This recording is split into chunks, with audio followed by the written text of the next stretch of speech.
In a dark forest, number 3 and his guardian are hiding in a shack. Suddenly they hear some noises, and when the guardian approaches the window with his blade, he's suddenly pulled through the wall by a beast. 3 immediately runs away, pulling some amazing jumps to dodge the beast and make it crash. Then 3 jumps off the edge of a cliff and glides towards the ground, but unfortunately he's found by the beast's owner. The guy takes 3's necklace and then kills him. While 3 turns into dust, the enemy adds this necklace to his collection. Meanwhile, number 4 is using the fake name John and having fun with his friends at the beach. When he goes swimming with a girl, his leg suddenly starts to glow and he screams in pain while an apparition of the enemy shows him Sam's death, warning him the same will happen to him. The girl runs back to the shore and tells the others that John is a freak, so all the others mock him while he runs away. In the morning, John wakes up on the beach and he's found by his guardian Henri, who usually pretends to be his dad in front of others. It turns out they're both aliens that came to hide on Earth and escape the Mogadorians, a different kind of alien that is killing John's people. He now has 3 marks on his leg, meaning numbers 1 through 3 are all dead and he's next. There are a total of 8 teenagers with powers hiding on Earth, and the Mogadorians must kill them in order. The duo decides it's time to move again before they get caught, and John is devastated to burn all the photographs and other mementos he had of his life there. As they drive away, a little lizard comes along on their truck. Eventually, they make it an old house in Paradise, Ohio. While they settle down, Henri erases any pictures and videos of John on social media so they're harder to track down, and John dyes his hair. Henri also hides a mysterious box inside a grandfather clock and makes John's new fake IDs. Outside, the little lizard gets off the truck and approaches the house, only to suddenly transform into a dog. At that moment, John hears a noise and comes outside to find the dog, who he adopts and names Bernie. Back on the previous house, number 6 arrives to look for John and finds the building empty. She decides to burn it down and walks away from the explosion without a worry because her power makes her fireproof. Shortly after she leaves, the Mogadorians arrive and find some pieces of the objects burned, which they smell to conclude John is still alive. The next day, John decides to go to school because he's tired of being home all the time. He makes it to the principal's office, and while he's waiting for his fake paperwork to be approved, he overhears the principal scolding Sarah for taking photographs of her teachers. Then the secretary asks Sarah to show John around, so John enjoys the company and ignores Henri's calls. When they make it to the lockers, they're approached by Mark and his friends, who tell John he can count on them if he needs anything.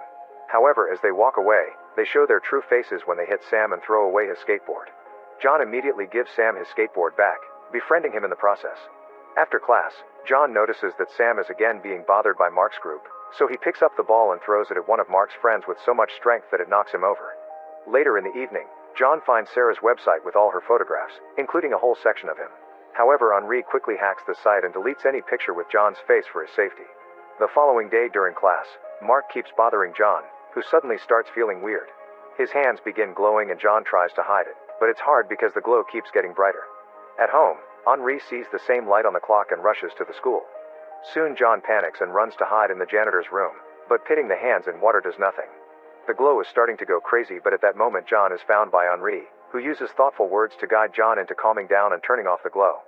Afterward, they go home and Henri explains that John's powers are finally manifesting. They'll only get stronger from now, so he needs to learn to control them. Then John goes to his room and manages to start the glow by choice. Excited, he sneaks out through the window and begins testing his new abilities in various ways. He throws a stone that crosses the ozone layer, runs very fast through the forest while dodging everything without fail, and pulls off some very impressive jumps on a small lake. Meanwhile, a Mogadorian has dressed up as a human to enter a grocery store and buy a huge amount of meat and chicken. Then he throws it in the back of his truck to feed his huge beasts. Back to John, he's taking a walk and bumps into Sarah, who invites him to dinner. John is very impressed by her house and her family, feeling very comfortable and warm by seeing them playfully argue during the dinner. This is the home he always wanted. After dinner, Sarah takes John to her room and shows him her best photographs. Their cozy moment is interrupted by Bernie, who barks to remind John to go home. Before he leaves, Sarah gifts John a camera. As John walks out of the house, a jealous Mark watches him from afar. The next day, Sam advises John to avoid Sarah because she's Mark's ex and he'll take it personally. At that moment, Sam and John open their lockers and paint explodes on their faces, also ruining Sam's picture with his missing dad. The prank was set up by Mark, who is now laughing at them with his group. A furious Sam tries to punch Mark, but John stops him and is tempted to do it himself. However, he can feel his hands beginning to glow and knows he won't control it, so he ignores Mark's mocking and takes Sam away. Afterward, the boys clean themselves and Sam throws away the picture while explaining his dad disappeared while searching for aliens. Sam is sure his dad was abducted, and that theory is why everyone mocks him. On his way out, John sees Sarah and decides to avoid her to prevent any more trouble. Meanwhile, Henri is researching Sam's father on the internet and decides to visit the old factory where the guy disappeared. The floor is weak and he makes a hole to enter a hidden area underground, where he discovers some mysterious drawings on a column and a strange glowing rock, which he takes home for further study. Later in the evening, John gets tired of being alone and goes to the spring festival to hang out with Sarah. The duo goes on a horror ride, which is noticed by Sam. They have lots of fun with the different jump scares and eventually are dropped on a spooky fake forest, where they're chased by an actor with a chainsaw. Suddenly the duo is attacked by Mark's gang, where Sarah is kidnapped by one of the guys and taken to see Mark. While Sam watches from the shadows, John is being overpowered by everyone hitting him at the same time, so he has no choice but to use his powers. He knocks out most of the group with the glow of his hands in seconds, then he throws the last guy against a tree. Next he goes looking for Sarah and finds the guy that took her, so he blinds him with his glow until the guy confesses her location. As soon as John finds Mark, he throws him to the ground and gets ready to break his arm, but Sarah asks him not to do it. Afterward, John walks Sarah home and they share a kiss. On his way home, he accidentally breaks a lamp post with his power, and tests it again with a second post, happy to see he's getting stronger. At that moment he gets a text from Sam, asking him to discuss what happened. The boys meet and Sam asks for the truth, threatening to show everyone some incriminating pictures. John checks the photos and sees they're nothing to worry about, so he refuses to talk. However, Sam opens up and shares how difficult it's for him to believe his father abandoned the family, so if he had proof that aliens were real it would make him feel better. Feeling bad, John confesses everything and Sam promises not to tell anyone. The next day, Sheriff James arrives at John's house and interrogates him, accusing him of attacking his son Mark and his friends. John quickly denies it and says he was with Sarah, who can back up his story. James is still suspicious but can't do anything else and leaves, noticing all the cameras outside. Unfortunately, a video of John with his glowing leg in the sea appears online, so Henri decides they must leave. However, this time John refuses because he wants to stay with Sarah. An argument ensues which quickly escalates into a hand-to-hand fight. John's powers may be getting stronger, but Henri still has more experience and after just a few moves he overpowers the boy. Henri changes John's mind by pointing out that if they stay, the Mogadorians will kill Sarah too. The next morning, John wakes up to find Henri gone and the box on the table. Suddenly he receives a call from a mysterious voice telling him where to find Henri, so John asks Sam to drive him there. During the ride, Sarah tries to call John and he ignores her. They make it to the right building in the evening, and when John looks through the window with his glow, he notices the owners are obsessed with aliens. At that moment a man comes out of the house and leaves in a car, so John asks Sam to follow him while he investigates. John uses his powers to open the lock and comes inside, where he finds more alien-related stuff and the blade that belonged to Three's guardian. Then John goes into the basement and a piece of his hoodie gets stuck on a nail. There he finds Henri tied up, and when he comes closer to free him, he's suddenly attacked by a man. John quickly defends himself and knocks the man out, then he uses his powers to release Henri, who explains the Mogadorians used two conspiracy theorists to set up this trap. At that moment the guy that left in the car comes back with Sam, holding him at gunpoint.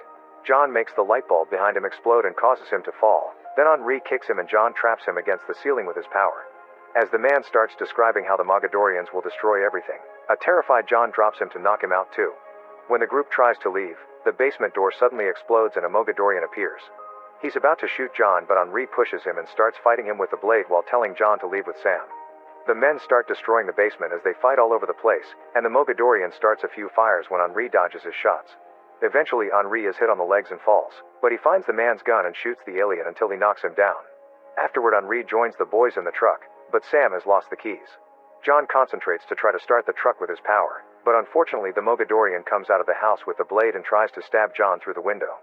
Henri catches the blade with his hand but it goes through and pierces his chest too. A furious John sends the alien flying before finally starting the truck, and the trio gets away. During the trip, Henri gives John the rock he found, explaining Sam's dad had used it to track aliens. He explains that Sam's dad had actually been helping their people and was supposed to bring the 8 teens together, so now John will have to find the others on his own. Eventually Henri can't take it anymore and Sam stops the car so John can say goodbye to Henri before he turns into dust. Meanwhile more Mogadorians arrive at the house and find a piece of John's hoodie, so now they can track him through his scent. Before leaving, they punish the 2 men for failing their mission. Soon the bodies are found by the police, and everything is seen by 6 nearby. In paradise, James finds Sarah to ask her about John, revealing he's been using fake paperwork. Minutes later, Sam hears on the radio that John and Henri are being accused of being terrorists. John gets a text from Sarah asking for an explanation, so they head back to the town. During the ride, Sam reveals he has a rock at home that looks like the one Henri found, admitting he stole it from his dad. John asks him to get it while he goes looking for Sarah. Sam rushes home and bumps into Bernie, who helps him find the rock. Back to John, he goes to a party and everyone starts talking about him while Mark calls his dad. John finds Sarah sitting on the roof and she immediately demands an explanation. but they're interrupted by the arrival of James and a bunch of cops. When James tries to get closer, he startles Sarah and causes her to fall, but John makes her float with his powers and then jumps in to catch her. Then they run away, and when the cops try to surround them, John uses his abilities to freeze all the cars. After John and Sarah escape through the forest, Mark gets with his dad in another car and tries to look for them. They find their way blocked by the Mogadorians, who tear off the car door and throw James away. Then they force Mark to tell them how to find John. In the meantime, John and Sarah go to the school so they can develop the pictures John took with Sarah's camera. While he shows her the glowing of his hands, the Mogadorians surround the school, and Sam and Bernie see it when they arrive. Sam calls John to warn him, so he and Sarah try to leave only to find the corridor covered in blood because the janitor is dead. At that moment the lights go out, so John and Sarah hide in a classroom while hearing Mark screaming outside, trying to warn them too. The Mogadorians punish him by throwing him against the window, causing John and Sarah to try to run again. As they approach the door, it suddenly blows up and Six appears just in time to shoot some Mogadorians behind the couple. A gunfight ensues, and after dodging a few shots, Six uses her powers to become invisible and jump on the enemy, killing them both with her blade and gun as she moves incredibly fast. Afterward, Six finally meets John properly, explaining her guardian is dead too. She also mentions the Mogadorians have all the exits guarded, so Sarah mentions a tunnel under the school that leads to the stadium. Outside, two beasts are released from the alien's truck and Bernie barks at them before he begins to transform into a huge monster as well. Sam manages to sneak into the school and reunites with the others as a beast is thrown through the window. The Mogadorians also find them and open fire on them, so Sam and Sarah run away. John taunts the monster into following him, using his powers to throw tons of lockers at it. Then he smashes its head against the wall and the ceiling, but the monster takes no damage and keeps attacking him. At that moment a transformed Bernie comes to the rescue, fighting the monster with equal strength. John uses the chance to go back to Six, who is stuck in a gunfight against the Mogadorians and is hit by a grenade. With his powers, John pushes the attackers away before hiding with Six behind the table. Suddenly she asks him to hit her with his glow because it'll recharge her powers, so John does so and she quickly recovers. Then John goes after the alien that killed Henri, stopping the shots with his abilities before fighting the guy hand to hand while Six attacks the other Mogadorian with her blade. After exchanging lots of hits, Six moves fast to appear above her enemy and kills him with a quick stab. Then she throws the blade at John, who uses it to kill his enemy too and finally get revenge for Henri. Afterward, Six explains Bernie as a chimera from their home planet who came to keep an eye on the 18s. Speaking of Bernie, he keeps on fighting the monster, who is causing him quite a number of severe wounds. However, when the beast slips and falls, Bernie uses the chance to jump on it and finally kill it. Then Bernie limps because of a hurt leg and transforms back into his dog form before passing out. Back to John, he and Six reunite with the others and they run through the tunnel to make it to the stadium, where they're found by the other monster and the last Mogadorians. Sarah and Sam run back into the tunnel for protection, and when an alien tries to attack them, Sam uses a gun from a fallen enemy to quickly kill him. Outside, Six and John work as a team and use their powers to start bringing down the Mogadorians. While Six stabs two guys to death, John pushes the other and tries to kill him, but he gets distracted when the monster captures Six. John starts shooting his glow at the creature as it flies around the stadium with Six in its claws, and after a few failed shots, he finally hits the monster, causing it to drop Six. She immediately uses her power to appear on top of the monster's head and finally kills it. The last Mogadorian uses the chance to shoot John without killing him yet because he needs the necklace. Then the guy grabs John by his face, but before he can finish things, John uses his power to heat up the Mogadorian's energy bullets. Six understands his plan and jumps in to push John away as he shoots his glow, causing the bullets to explode. The Mogadorian dies in the explosion while Six puts up a force field to save both herself and John. The whole stadium is burned down, but everyone is okay. Sometime later, John and Six get ready to leave, and Sam announces he's coming too because he wants to find his dad. Bernie also shows up, still hurt but alive and ready to go. First they put both pieces of rock together, which causes the rock to dissolve but also to give John and Six the ability to sense where the others are. Before they leave, Mark comes over to give Henri's mysterious box to John, explaining he stole it from the evidence locker as an apology. Lastly, John says goodbye to Sarah and promises he'll come back for her after it's all over, sharing a final kiss. Make sure to subscribe and turn on notifications so you can watch more videos like this. Thanks for watching.